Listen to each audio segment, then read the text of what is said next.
रुका हुआ है। इक्तदार ड्रामा पहले से भी ज्यादा इंटरेस्टिंग हो जाएगा। शाहनवाज आखिरकार मेहरुन्निसा से शादी करने में कामयाब हो ही जाएगा और उसे ये यकीन दिलाने में भी कामयाब हो जाएगा कि वो उससे बहुत ज्यादा मोहब्बत करता है। हालांकि ऐसा होगा नहीं। मेहरुन्निसा से शादी करना तो शाहनवाज और सुमन शाह की प्लानिंग थी, ताकि मेहरुन्निसा से शाहनवाज शादी कर लिए, वो उस घर में आ जाए और उसे प्रेशराइज करके वो केस वापस लिया जा सके और जैन को छुड़ाया जा सके।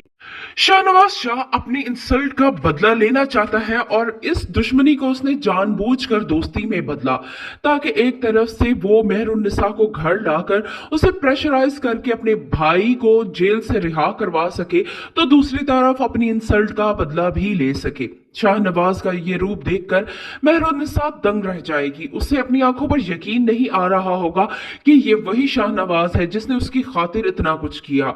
अब उसे महसूस होगा कि शाहनवाज का ये रवैया उसके साथ इसलिए ही बदला था कि जैन को छुड़ाया जा सके।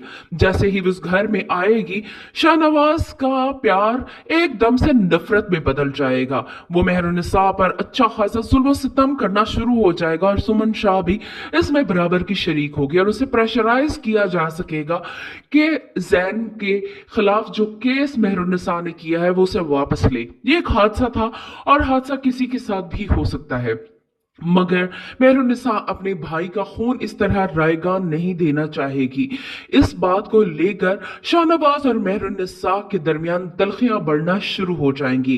पहले तो वो मेहरुन्निसा को बहुत प्यार से समझाएगा, लेकिन बाद में मेहरुन्निसा का रवैया देखकर उसका रवैया भी मेहरुन्निसा के साथ सख्त से सख्तर होता जाएगा।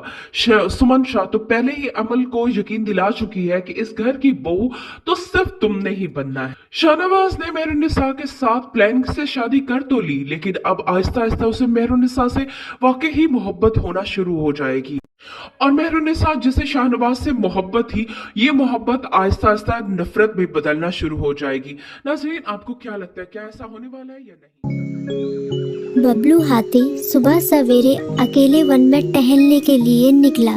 वह अपने ही धुन में चला जा रहा था। लगता था उसके दिमाग में कोई उलझन है जिसे वह सुलझाने की कोशिश कर रहा था। सड़क पर आगे बढ़ते ही उसके सामने चीकू खरगोश भागा। बबलू का पैर उसके ऊपर पड़ने ही वाला था कि चीकू जोर से चिल्लाया। उसकी आवाज सुनकर बबलू ने अपना पैर पीछे खींच लिया। कहाँ खोए हो बबलू भाई? कहीं नहीं, बस कुछ ऐसे ही सोच रहा था। किस बारे में?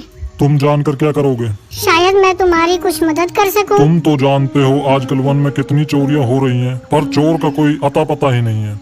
इस बात को लेकर वन के सारे प्राणी चिंतित थे। वे वहाँ खुद को सुरक्षित महसूस नहीं कर रहे थे। अरे चीकू भाई, हम मजबूर हैं। हम चोर को पकड़ ही नहीं पा रहे हैं। वह बहुत चालाक है और अपने काम को बड़ी कुशलता से अंजाम दे रहा है। कहीं कोई सबूत ही नहीं छोड़ रहा। हमारे राजा इस बात को लेकर बहुत चिंतित हैं। यही कारण है कि हम सब इस बारे में सोच रहे हैं। अब तुम मेरी इसमें क्या मदद कर सकते हो? मैं कुछ सोचता हूँ, हो सकता है मुझे कोई उपाय सूझ जाए। प्रयास करने में कोई हर्ज तो नहीं है। तुम ठीक कहते हो चीकू, लेकिन वन के गुप्तचर भी अभी तक इसका कोई हल नहीं निकाल सके। इतना कहकर वे चुप हो गए। बबलू की बातों ने चीकू को सोचने के लिए मजबूर कर दिया। चीकू को उदास देखकर बबलू बोला, तुम अपना मन छोटा मत करो। मुझे अच्छा लगा कि तुमने मेरी परेशानी को समझा। कभी मैं भी इस वन के लिए गुप्तचर का काम करता था। एक बार मेरी टांग टूट जाने से मेरे अंदर फुर्ती नहीं रही, तब से मैंने यह काम छोड़ दिया। चीकू, तुम चाहो तो यह काम दोबारा कर सकते हो। वन के प्राणी ज्यादातर दिन में भोजन की तलाश करते हैं, वे रात को आराम करते हैं। तुम दिन रात दोनों में ही भोजन की तलाश में निकल सकते हो। हो सकता है रात को तुम्हें कुछ ऐसी बातों का पता चल जाए जो हमारे काम की हो। हाँ बबलू, तुम ठीक कहते हो। मैं आज रात को वन में घूमकर इस बात का पता करने की कोशिश करता हूँ। थोड़ी देर बातें करके चीकू अपने बिल की ओर बढ़ गया और बबलू अपने रास्ते चला गया। चीकू के दिमाग में अभी तक बबलू की कही बातें घूम रही थी। उसे समझ नहीं आ रहा था वह बबलू की मदद कैसे करे। दिन भर वह उसी उधेड़-बुन में लगा रहा। शाम होते ही चीकू कुछ सोचने लगा और वह चुपचाप बिल से बाहर निकल आया। चीकू की पत्नी ने देखा तो बोली, इस समय कहाँ जा रहे हो? बाहर खतरा है। खतरा तो सुबह भी रहता है, लेकिन खतरों से डर कर हम भूखे तो नहीं मर सकते। मैं बाहर घूम कर आता हूँ। इतना कहकर चीकू रात को बिल से बाहर निकल आया। कुछ दूर जाकर उसकी नजर बंकू उल्लू पर पड़ी। जो कुछ ही दूरी पर था। वह पेड़ की डाल पर बैठा अपनी गर्दन चारों तरफ घुमा रहा था। वह तेजी से पेड़ की एक डाल से दूसरी डाल पर उड़ रहा था। बंकू की नजर उस पर नहीं पड़ी थी। कुछ सोचकर चीकू पेड़ के पीछे से बाहर निकलकर थोड़ी खुली जगह पर आ गया और वहां से बंकू उल्लू को देखने लगा। बंकू ने चीकू को अंधेरे में भी देख लिया, पर उसने उसमें कोई उत्सुकता नहीं दिखाई और अपनी गर्दन चारों ओर घुमाता रहा। चीकू बड़ी देर तक बंकू की हरकतों पर नजर रखे रहा।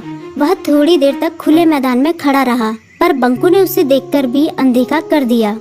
उसने महसूस किया कि बंकू के आसपास चमकू चमगादड़ भी मंडरा रहा था। कुछ देर वन में घूमने के बाद चीकू अपने बिल में लौट आया और सुबह होने का इंतजार करने लगा। अगली सुबह बबलू उसी रास्ते में जा रहा था। रास्ते में चीकू उसका इंतजार कर रहा था।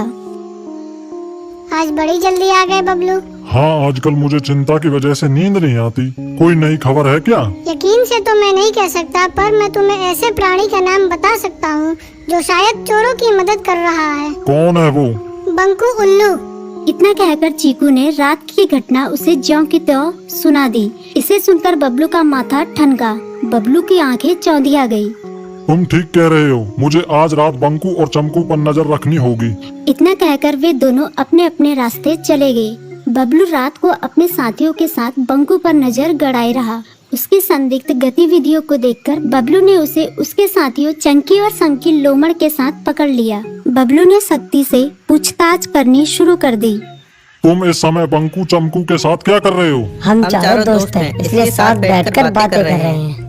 चमगादड़ और उल्लू की दोस्ती तो समझ में आती है, पर लोमड़ के साथ दोस्ती कैसे हो सकती है? सख्ती से पूछने पर दोनों ने अपना जुर्म कबूल कर लिया और सभी चोरियों के बारे में बताया जो उन्होंने कुछ दिन पहले वन में की थी। बबलू ने उनके चोरी का सारा सामान भी बरामद कर लिया। बंकू और चमकू को अभी तक समझ में नहीं आ रहा था कि वो इतनी आसानी से कैसे पकड़ में आ गई।